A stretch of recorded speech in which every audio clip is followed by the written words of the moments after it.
said, we've now jumped to stage 22. All you missed, like I said, was making the shocks, putting the springs on and putting the metal ball ends in.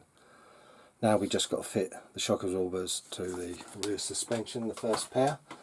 These are with the gold springs. You can see it's got the metal balls.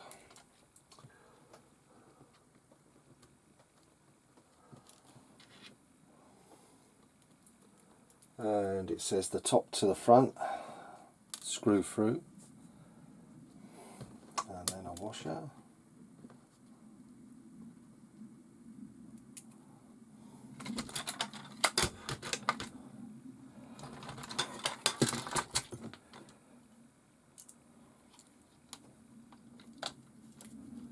I think it's that hole. Yep.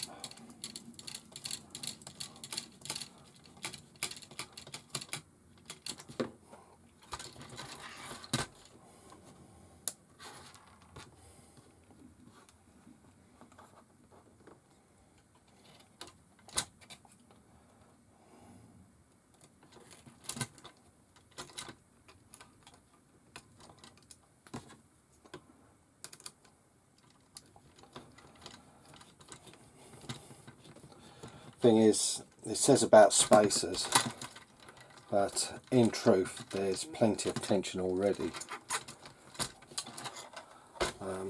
because it is, like I said, 3mm shorter, so that is quite a bit of tension on.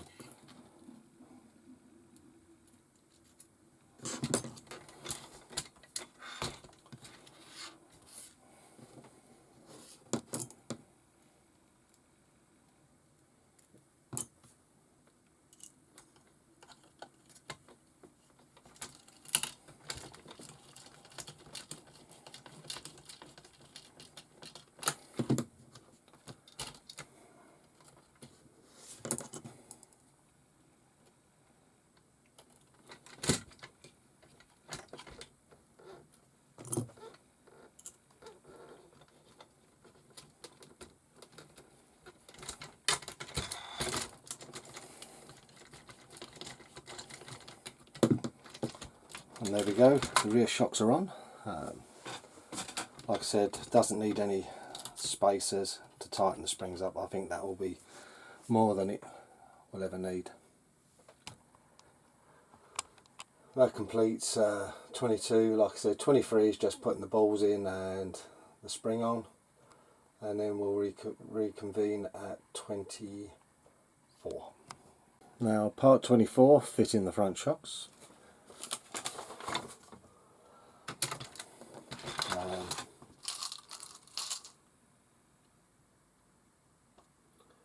I did forget one screw, a little short one, and we'll fit that first because it's a little screw, goes down in the front here.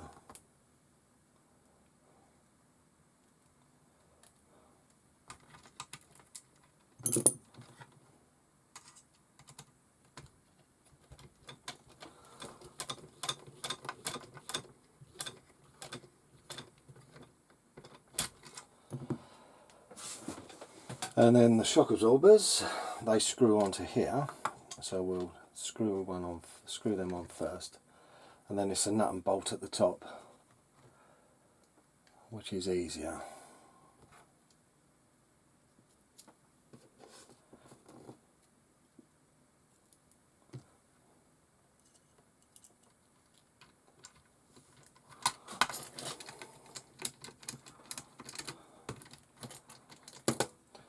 Yeah, I put one tensioner on the spring, the largest one, because it was a bit lame, to say the least. The spring was still rattling, and that's like 3mm shorter than it should be, the shock shaft. So that's interesting.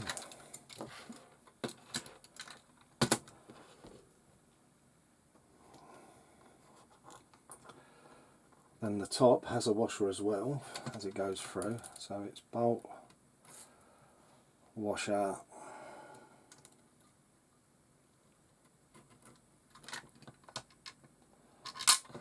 Yeah, that does tension the spring a lot actually, so might not need that on there. That might be too much now.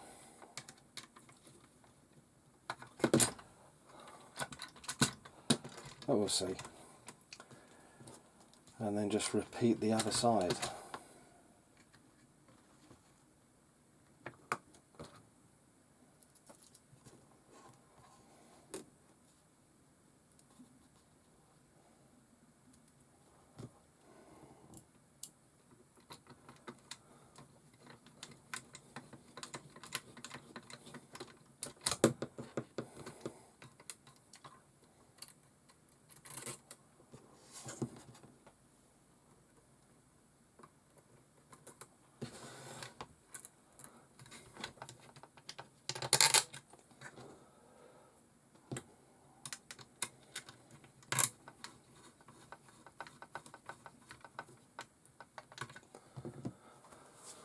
There we go, and there we go, that completes stage 24.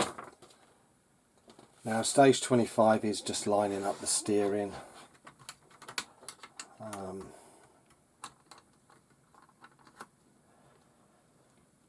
I'll have to get the radio for that because it's a long way off.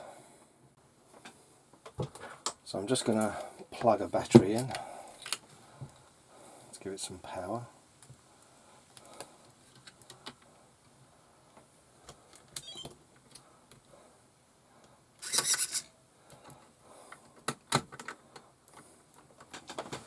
Right, and this is where these bolts come in handy. Gives you also something to line up against. So all you do is wind in one side at a time, so you get roughly what you want on the steering.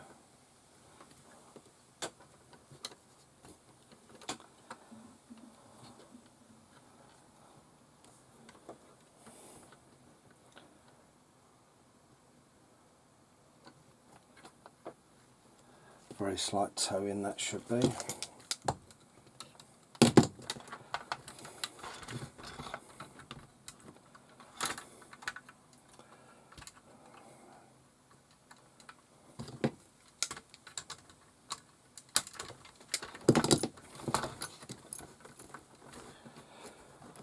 Yeah, because what I do is I line it up with the lines, both sides, and I've got a very slight toe in.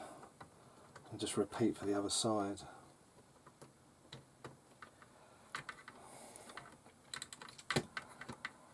And this gets it really central because you've already set the servo to near centre.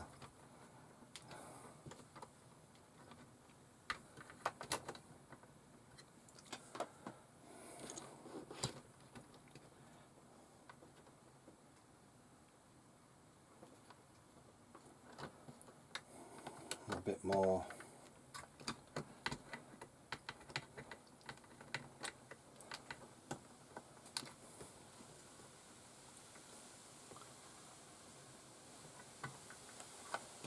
Almost there.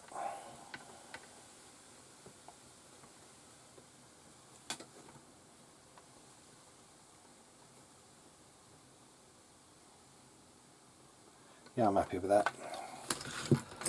Like I said, to make it go straight, it's just a simple trim now. But we have the, knock the battery off.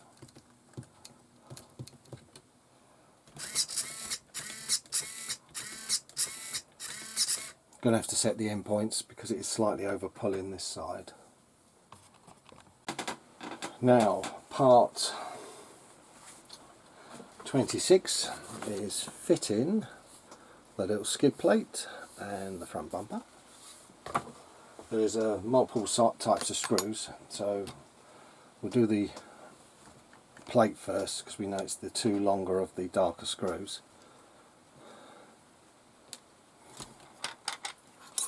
And that just slips on here on the side.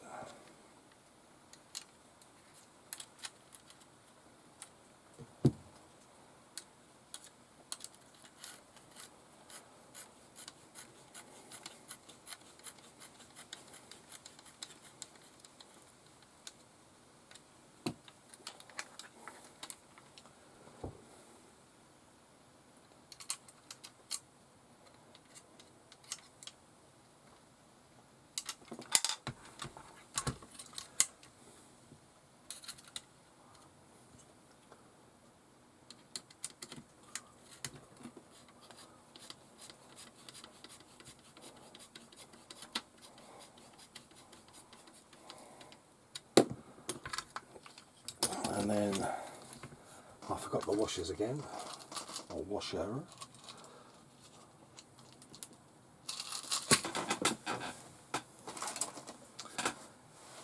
Now the washer goes with the little screw because the other ones have already got washers on them. And we've got to fit it like so. Do the easy screws first.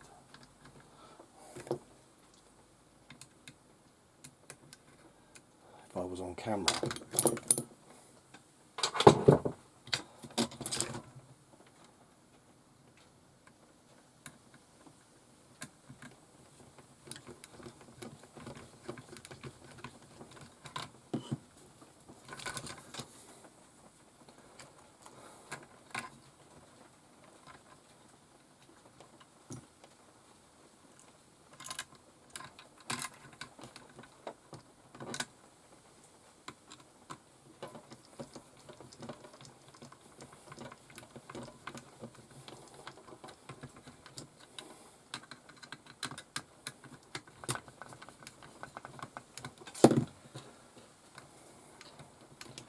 And then we just got this little screw and a washer that goes at the front.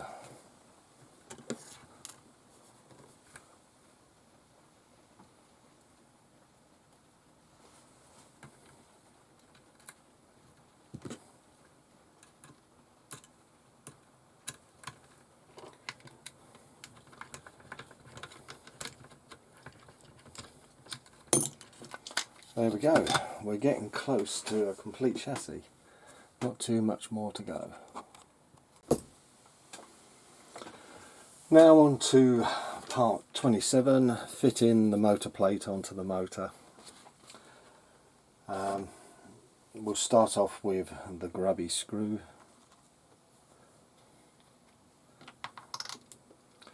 There's one thing nice about these older kits, none of the more modern aluminium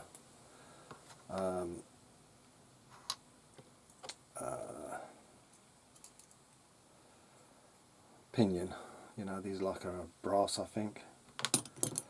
So what we've got to do is put the motor plate on,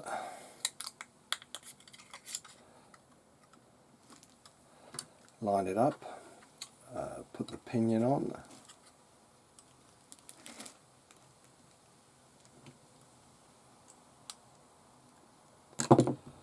and set it to roughly 22 millimeters.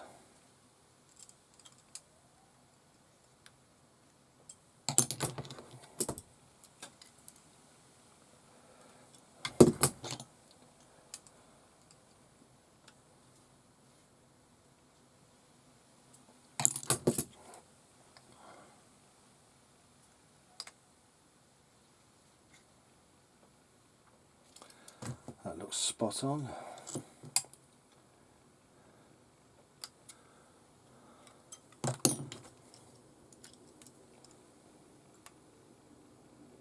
Yep, that's nice. And then we've got this plastic plate where we've got to fit 2 nuts in.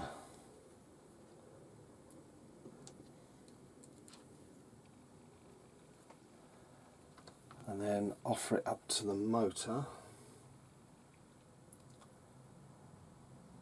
and put it on.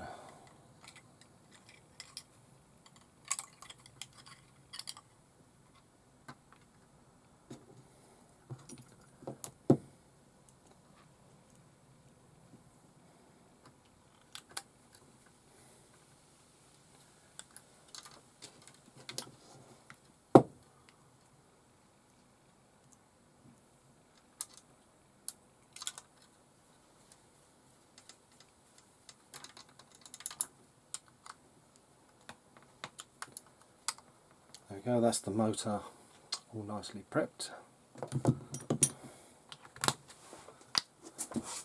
Completing 27.